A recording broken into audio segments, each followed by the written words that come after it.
Praise the Lord. இந்த June மாதம் 18ஆம் தேதி அன்று நாம் தியானத்திற்கென்று எடுத்துக்கொள்கிற வேத வசனம் நம்முடைய பரிசுத்த வேதாகமத்தில் நெகேமியாவின் புஸ்தகம் 8ஆம் அதிகாரம் 10ஆம் வசனம். Book of Nehemiah chapter 8 verse 10. பின்னும் அவன் அவர்களை நோக்கி, நீங்கள் போய் கொழுமையானதை புசித்து மதுரமானதை குடித்து ஒன்றுமில்லாதவர்களுக்கு பங்குகளை அனுப்புங்கள். இந்த நாள் நம்முடைய ஆண்டவருக்கு பரிசுத்தமான நாள். விசாரப்பட வேண்டாம். கர்த்தருக்குள் மகிழ்ச்சியாய் இருப்பதே உங்களுடைய பலன் என்றான். ஆமென். The joy of the Lord is your strength. கர்த்தருடைய அந்த நல்ல வார்த்தைக்காக ஆண்டவருக்கு நம்ம நன்றி செலுத்துவோம். இது நெகேமியா ஜனங்களை பார்த்து, இஸ்ரவேல் ஜனங்களை, யூத ஜனங்களை பார்த்து சொன்ன வார்த்தையாக இந்த வசனம் காணப்படுகிறது.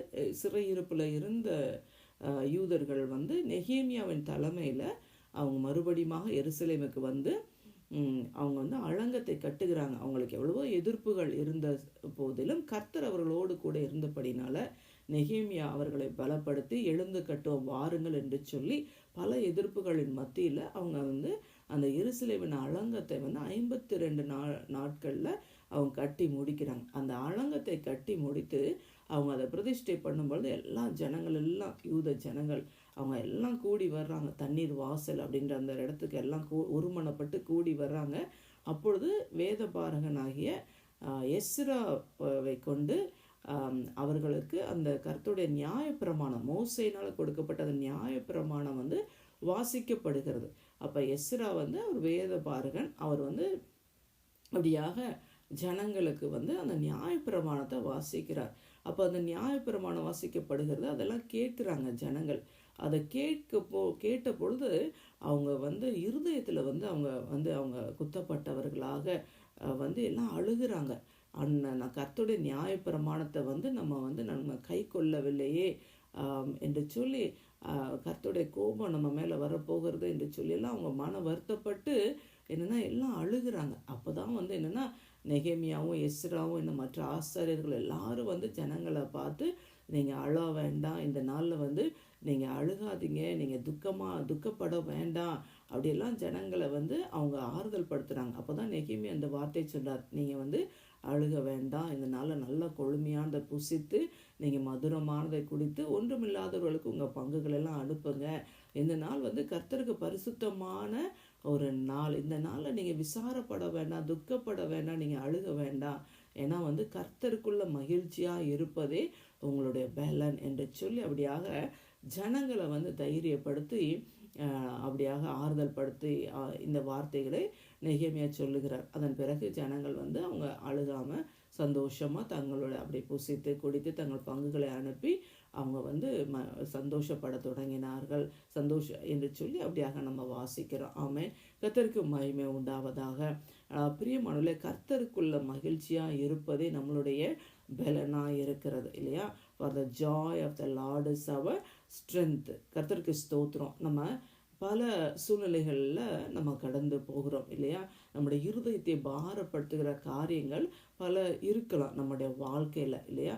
நம்முடைய வாழ்க்கையில் பார்த்திங்கன்னா நம்முடைய இருதயத்தை பாரப்படுத்தி நம்மளை துக்கப்படுத்துகிற காரியங்கள், இல்லை ஏதோ ஒரு பலவீனம், இல்லை ஒரு இழப்பு, இப்படி ஏதோ ஒரு எதிர்பார்ப்பு, இல்லை சில காரியங்களுக்காக நம்ம ஜெபிக்கிறோம், உடனே நடக்கலை, பல நாட்களாக வருஷங்களாக நம்ம காத்து கொண்டிருக்கிறோம்.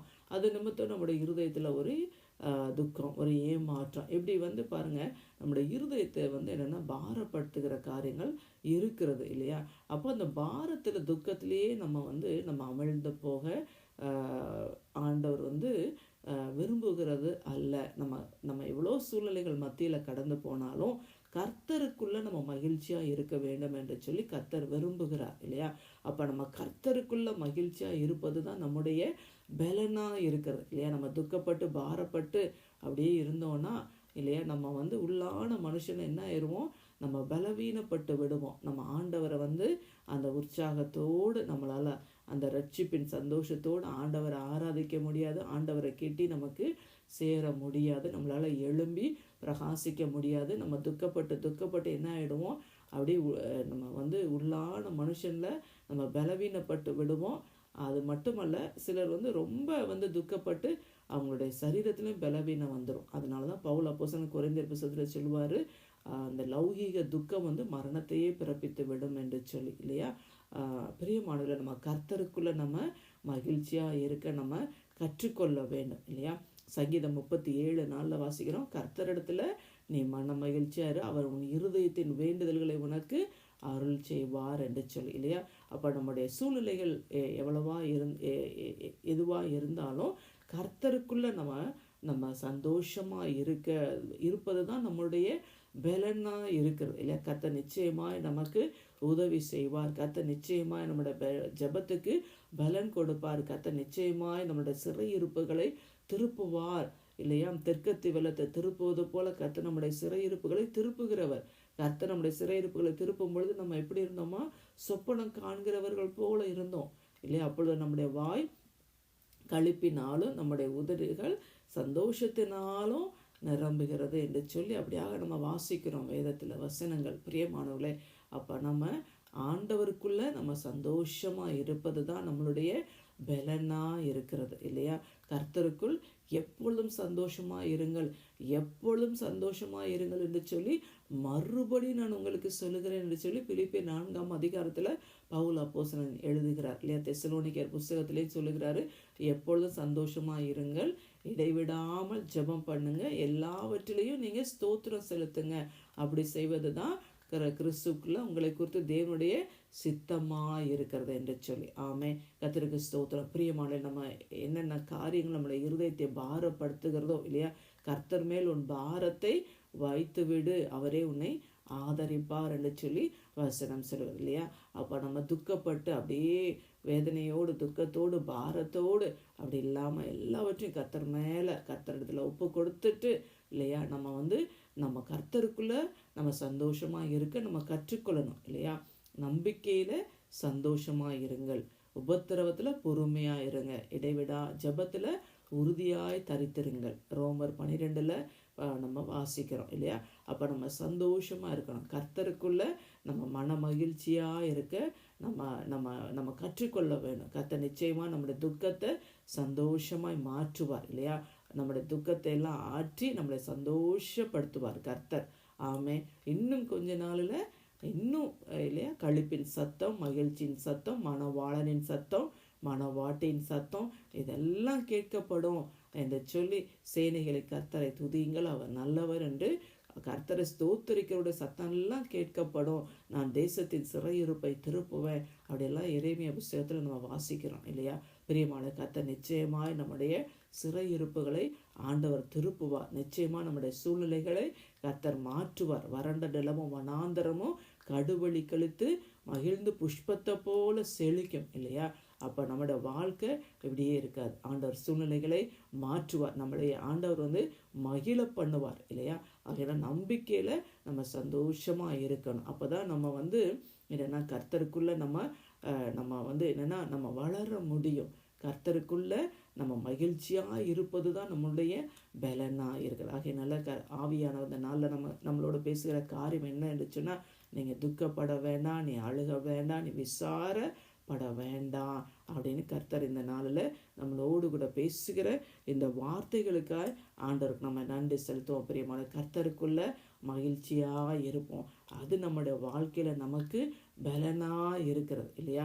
ஏசாயா தீர்க்கதரிசன புத்தகம் 61 வாசிக்கிறோம், கர்த்தர் நமக்கு சாம்பலுக்கு பதிலாக சிங்காரத்தை கொடுக்கிறவர், துயரத்துக்கு பதிலாக ஆனந்த தைலத்தினால நம்மளையே அபிஷேகம் பண்ணுகிறவர், ஒடுங்கின ஆவிக்கு பதிலாக நமக்கு துதியின் உடையை உடுத்துகிற தேவன், நம்ம வெட்கத்துக்கு பதிலாக இரண்டத்தனையான கனத்தை ஆண்டவர் நமக்கு கொடுக்கிற தேவன் இல்லையா.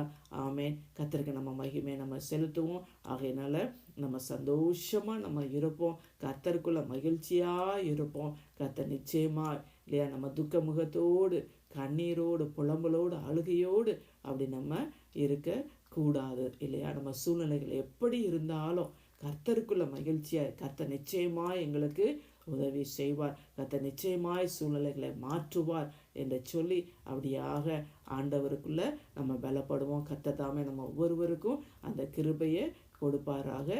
நெகேமியாவின் புஸ்தகம் 8 10 பின்னும் அவன் அவர்களை நோக்கி, நீங்கள் போய் கொழுமையானவைகளை புசித்து மதுரமானதை குடித்து ஒன்றுமில்லாதவர்களுக்கு பங்குகளை அனுப்புங்கள்.